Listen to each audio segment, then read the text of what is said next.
સવળું થાય છે એ પહેલાના છે પરિણામો. ભૂલો પહેલા કરી હતી દેખાડે છે જગ પરિણામો. હિત કર મિત કર પ્રીત કર વાણી લાગે છે જગને મીઠી. સાથે આપણી ચોખ્ખી દાનત તો જ શકાય જગત જીતી.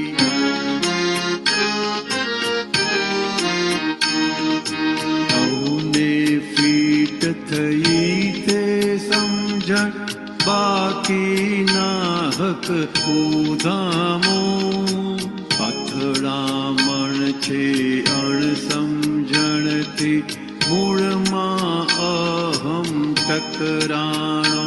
જે અનફિટ પૂતગલ પઝલ ને કચરો એ કદી સડીને બળવાનું. કેવળ આત્મા ન્યારો ચોખ્ખો તેમાં સ્થિર થઈ ઠરવાનું.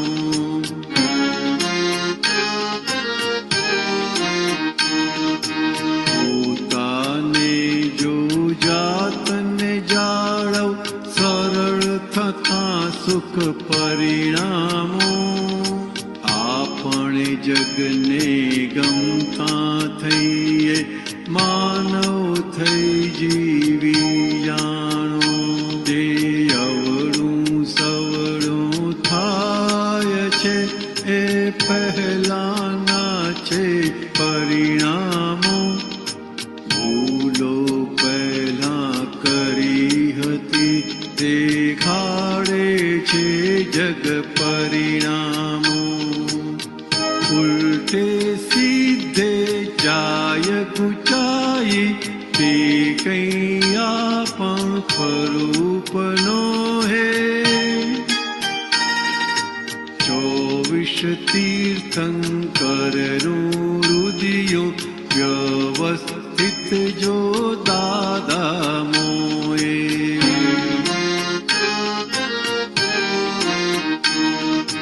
24 તીર્થંકરનું રુદિયું વ્યવસ્થિત જો દાદા મોએ.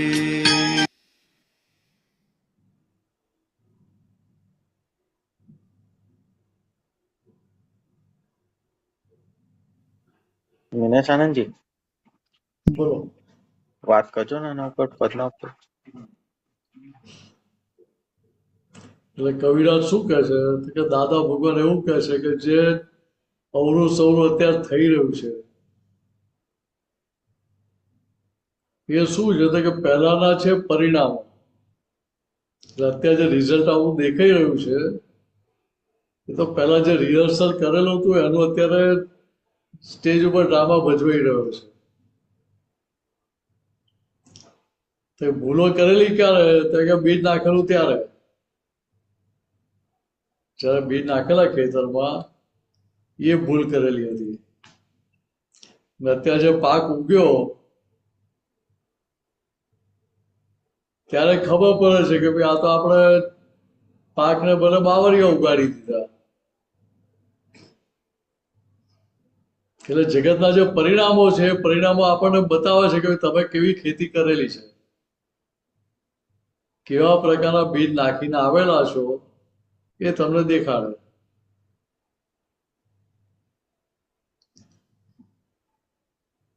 એટલે બીજી રીતે કહીએ કે આ જ્ઞાનની સમજણ હાજર રહે તો ત્યાં અંદર કોઈ જાતના સંકલ્પ વિકલ્પ ઉભા થાય નહીં, કોઈ દ્વંદ્વો ઉભા થાય નહીં. બન્યું તે ન્યાય કહેવું ના પડે, ભોગવે તેની ભૂલ કહેવું ના પડે, અથડામણ ટાળે સમજવું ના પડે. કે એ બધું ત્યાં આગળ હાજર ને હાજર રહ્યા કરે. બીજી રીતે કે મહાત્માઓ માટે, તો મહાત્માઓ માટે શું કે શું છે તો વ્યવસ્થિત છે.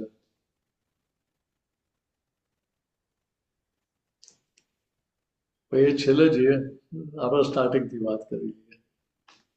તો કે હિતકર મિતકર પ્રીતકર વાણી લાગે છે જગને મીઠી. તો કે વાણી કેવી જોઈએ? દાદા ભગવાને શું કહ્યું? તો કે હિત મિત ને પ્રિય. હિત એટલે ટૂંકામાં જોઈએ, શોર્ટ. એટલે હિત એટલે હિતકારી, મિત એટલે શોર્ટમાં, ને પ્રીત એટલે પ્રિય લાગે એવી સામાન્ય, સાંભળવાની ગમે એવી. સાંભળવાની ગમે એવી લાગે ત્યારે મીઠાશ લાગે ને. પણ એ વાણીના કોડ કેવા છે? તો કે ક્યાંય કોઈને હરકત કરતા નથી, આશય ચોખ્ખો છે. તો કે સામાનું કેમ કહીને કલ્યાણ થાય. તો કે એ જે કોડ છે કે સામાનું કેમ કહીને કલ્યાણ થાય, એના આધારે કોઈ વાણી હિત મિત ને પ્રિય થઈ ગઈ. દાદાને ઓછામાં ઓછું બોલવું પડે, છતાંય કામ થતું હતું. ને આપણે તો બોલ બોલ કરીએ તો સામેવાળા જોડે કામ થતું નહીં. એટલે ખબર ના પડે ભાઈ કેવા આપણે કોડ લઈને આવ્યા છે. એક ને એક વાત વારે ઘડીએ કર કર કરવી પડતી હોય, છતાંય સામેવાળા સાંભળે નહીં, સામેવાળાની વાત પહોંચતી ના હોય, જોડે પાછી આપણી પકડ છૂટતી ના હોય. એટલે કહ્યું કે સાથે આપણી ચોખ્ખી દાનત તો જ શકાય જગત જીતી. કે મારી દાનત ચોખ્ખી છે, મારો આશય ચોખ્ખો છે, તો 100% જગતને જીતી શકાય. જો ત્યાં પહેલો આશય, પાછલો આશય, પાછી દાનત ચોર વૃત્તિ વાળી છે, કપટ વાળી છે, તો ત્યાં જગતને જીતી શકાય નહીં. સૌને ફિટ થઈ તે સમજણ, બાકી નાહક ઉધામો. જો કેવી અદભુત વાત કરી. સૌને ફિટ થઈ તે સમજણ, એટલે બધાને જે અંદર સમજમાં ફિટ થઈ ગઈ, ગેર પડી ગઈ, શુદ્ધ ગુજરાતીમાં કહીએ તો, અથવા બીજી રીતે કહીએ તો ગિયરના દાંતા છે પરફેક્ટ સેટ થઈ ગયા, તો એ ફિટ થઈ કહેવાય. તો કે એ સમજણ શું કરે? તો કે પછી બાકી નાક ઉદામો રહેવા ના દે. એ નિરંતર શાંતિ શાંતિ ને શાંતિ જ પમાડે તો દરેકને, લાગતા ઓળખતા બધાને. અથડામણ છે અણસમજણથી, મૂળમાં અહમ ટકરાવ. અથડામણ શેના આધાર થાય? તો કે અણસમજણથી, સાચી સમજણ નહીં પડવાથી, સાચી વાસ્તવિકતા નહીં સમજાવવાથી. એના મૂળમાં શું છે, પાયામાં શું છે? તો કે અહમ. તો કે મૂળ અથડામણ અહંકારની છે. એ અહંકાર ઓળખાય તો પછી ત્યાં અથડામણ બંધ થાય ને.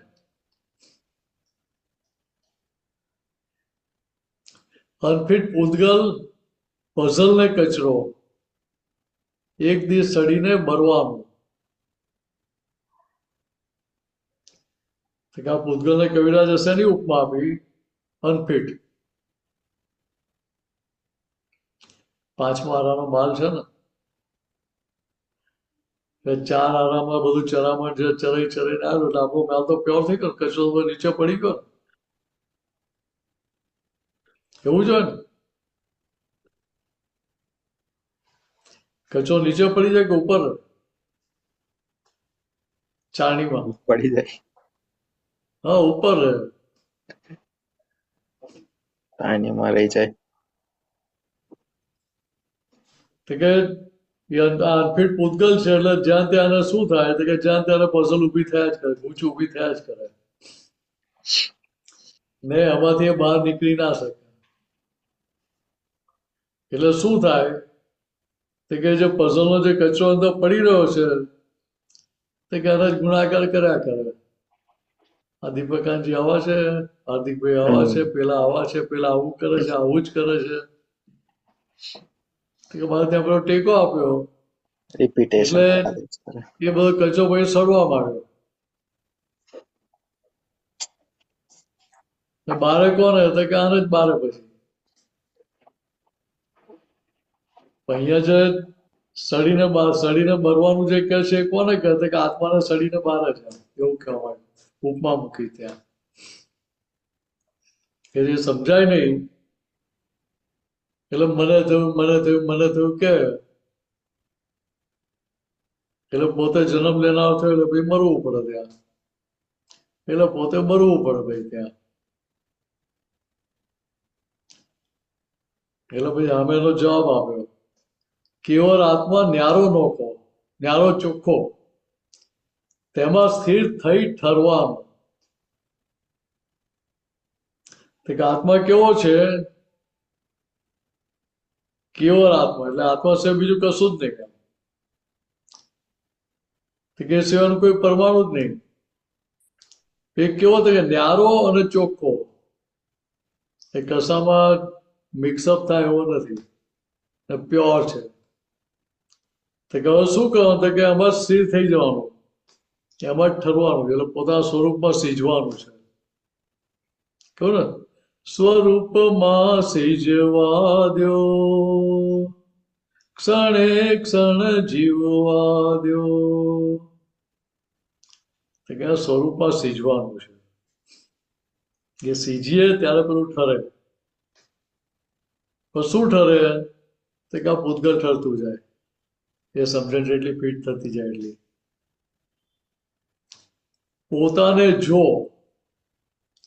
પોતાને જો જાતને જાળવ તો કે પોતાને જો એટલે શું તો કે પોતે પોતાની ગાદી પર બેઠા બેઠા જોયા કરવાનું કોને તો કે આ ફાઇલ નંબર 1 ને તો ફાઇલ નંબર 1 ને જોતા આવીએ આપણે આપણી ગાદી પર બેઠા આવીએ તો પોતાની જાતને જાળવી રાખી કહેવાય ને તો કે આના ફળ સ્વરૂપે શું થાય સરળ થતા સુખ પરિણામો તો કે અહીંયા સ્થિરતા આત્મામાં થઈ એટલે બાદ પૂતગલમાં સુખ પરિણામ ઉભા થવા માંડે આપણે જગને ગમતા થઈએ માનવ થઈ જીવી જાણો તો કે અહીંયા આ બધું સમજણમાં રહે એ સમજણના આધારે શું થાય તો કે અંદર આપણે અંદર નક્કી પણ થાય ફાઇલ નંબર 1 ને તો કે ના મારો વ્યવહાર આ પ્રમાણે જ હોવો ઘટે તો કે વહેલા વહેલું આ 9 કલમને અનુરૂપ મારો વ્યવહાર થઈ જાય મારી વાણી હિત મિત ને પ્રિય થઈ જાય એવું અંદર રહ્યા કરે એટલે શું થાય તો કે ધીરે ધીરે આપણે જગતને ગમતા થઈ ગયા અથવા બીજી રીતે કહું તો કે જગતને ગમતા ક્યારે થઈ ગયા તો કે અહીંયા માલિકી ભાવ જેટલો ઘટતો જાય ફાઇલ નંબર 1 માટેનો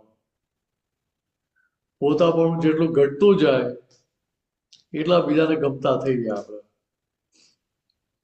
જ્યાં સુધી હું મીને છું હું કેવું બોલ્યો મારી વાણી કેવી સરસ છે લોકોને કેવી સરસ સમજાઈ જાય છે કેટલાય લોકોને રાગે પાડી દીધું તો કે એ બધો રોગ ઉભો થયો તો ત્યાં આપણે ગમતા થતા એ બંધ થઈ જાય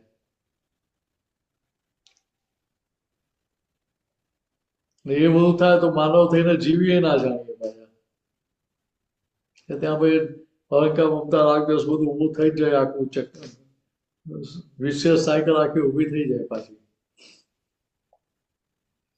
તો કે આપણે જગને ગમતા થઈએ માનવ થઈ જીવી જાણો તો કે મનુષ્ય કોને કહેવાય સાચો માનવ કોને કહેવાય તો કે ભાઈ હું જે વ્યવહાર કરવા માંગુ છું એ જ વ્યવહાર બીજો કોઈ મારી જોડે કરે તો મને ગમે ખરો જો મને ના ગમતો તો મને બીજા જોડે આ વ્યવહાર કરવાનો અધિકાર નથી એને સમજણમાં રહ્યા કરે ત્યાં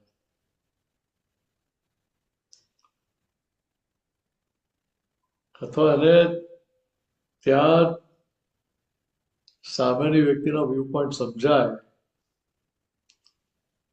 તો ત્યાં એડજસ્ટ થઈ શકે આપણને સામેની વ્યક્તિની વાત સમજાય એના વ્યૂ પોઈન્ટ સમજાય એનું દ્રષ્ટિબિંદુ સમજાય એ દ્રષ્ટિબિંદુ સ્વીકાર કરીએ કે ના કરીએ ને એ સ્વીકાર થયો તો હવે આપણે સામેવાળાને ગમતા થઈએ કે ના થઈએ? તો કે ભાઈ આ ભલે એ ગમે તે કરતો પણ આપણે મારી વાત સમજાય છે ખરી, મારી વાત પહોંચે છે ખરી. તો કે એ સામેવાળી વાત સાંભળીને પછી આપણે આપણી વાત રજૂ કરીએ, આપણો વ્યૂ પોઈન્ટ રજૂ કરીએ, તો એને પણ પ્રેમથી સાંભળવો પડે. પેલું તો આપણી પકડે કે ના હું સાચો છું, મારી વાત તમારે સમજવી જ જોઈએ, સ્વીકારવી જ જોઈએ, તો પેલો હામે પકડી રાખે કે ના તું તમે તો એકલા ઓછા સમજીને બેઠા, અમે સમજીને બેઠા છીએ. એટલે ભાઈ અથડામણો થાય પછી. તો કે આવું થયું તો માનવ તરીકે તમે જીવી જાણ્યું ના કહેવાય. ઉલટે સીધે જાય ગૂંચાય, તે કઈ આપણું સ્વરૂપ ન હોય. તો કે ઉદા ચડતા સંજોગો આવે એમાં ગૂંચાઈ જઈએ, તે કેવું આપણું સ્વરૂપ નથી. આપણું સ્વરૂપ તો કેવું છે કે આ બધા સંજોગો ગમે તેવા ઊંધા ચડતા આવે, અનુકૂળ પ્રતિકૂળ આવે, ગમે એવો આવે, ના ગમે એવો આવે, એ દરેક સંજોગોમાં આપણે ન્યારા નોખા રહીએ એવું છે આ જ્ઞાન. આ સમજણ એવી છે.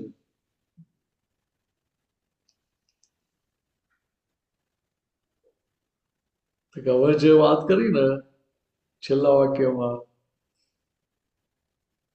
તો કે 24 તીર્થંકરનું રુધિયું વ્યવસ્થિત જો દાદા મોહે, મોહે નહીં મોહે છે, મોડે, એટલે આ તો કવિરાજને પેલું શબ્દો ટ્વિસ્ટ કરવાની છૂટ હોય. તો કે 24 તીર્થંકરના હૃદયમાં જે જ્ઞાન હતું, તો કે ત્રીજા ચોથાનો સમય એવો હતો કે મનોવચન કાયની એકતા હતી, એટલે આ જ્ઞાનની વ્યવસ્થિત જ્ઞાનની અમને જરૂર હતી નહીં જગતના લોકોને. એટલે 24 તીર્થંકર હૃદયમાં આ વ્યવસ્થિત જ્ઞાન હતું છતાંય બહાર નીકળ્યું નહીં. પણ જુઓ ને આ પાંચમારામાં આપણી જગતના મનુષ્યની પુણ્ય કેવી જાગી છે. તો કે જે એ લોકોને સુલભ નતું એવું જ્ઞાન આપણને સુલભ થઈ ગયું. જગત એ વખતે જગતના જીવન આ જ્ઞાન સુલભ હતું જ નહીં. ઋષભદેવ ભગવાન પાસે દાદા ભગવાને માગ્યું તો કે તમે ભરત ચક્રવર્તીને જે જ્ઞાન આપ્યું, સમજણ આપી, અમને પણ એવું અક્રમ વિજ્ઞાન આપો. તો ઋષભ ભગવાને આપેલું નતું આપ્યું. તો કે એ વખતે દાદા નક્કી કર્યું હતું કે આ જગત કેવી રીતે ચાલે છે, કોણ ચલાવે છે, આ બધી વાસ્તવિકતા શું છે, તે કે એના મૂળિયા સુધી મારે જવું છે.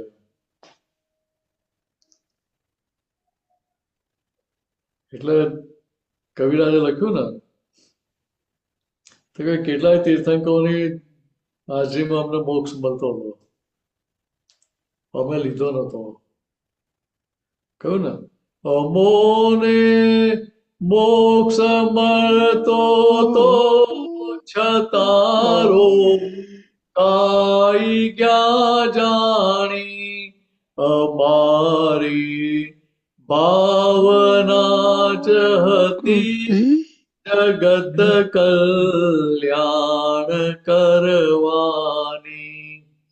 અમે ખુદ મોક્ષ રોક્યો તો વ્યવસ્થિત શોધને કાજે અભજવર સોજે ગુપ્ત હતું તે નીકળ્યું વિશ્વમાં આજે. કે 24 તીર્થંકરના હૃદયમાં જે જ્ઞાન હતું તે કે આ પાંચમા આરામાં નીકળ્યું. છતાં જો દાદાની લઘુત્તમ ભાવ કેવો. તો પૂછ્યું દાદા કે તમને દાદા જ્ઞાન પ્રગટ થયું, તમારે તો કેટલાય અનંત અવતારનો તમારો તો પુરુષાર્થ હશે ને, એટલે એના આધારે તમને આ ખુલ્લું થયું ને જ્ઞાન. દાદાએ શું જવાબ આપ્યો તો કે ના ના કે ભાઈ અમારો તો એવો કોઈ પુરુષાર્થ હતો નહીં, આ તો તમારા બધાની પુણ્યના આધારે અમને આ જ્ઞાન પ્રગટ થયું. તો કે આટલું સમજવાનું.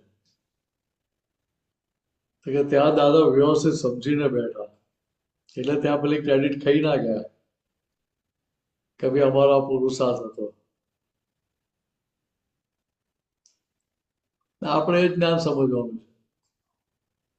સોલ્યુશન. સાચી વાત છે. હા, બહુ સહેલું છે. એવું જ કેવું બહુ સહેલું છે, એવું જ જેવું બોલીએ ને એવું પોઝિટિવ અસર અંદર થવા માંડે. સાચી વાત છે. જેવું બોલે એવું તો બહુ થશે. અઘરું કરીએ તો એ અઘરું જ થઈ જાય.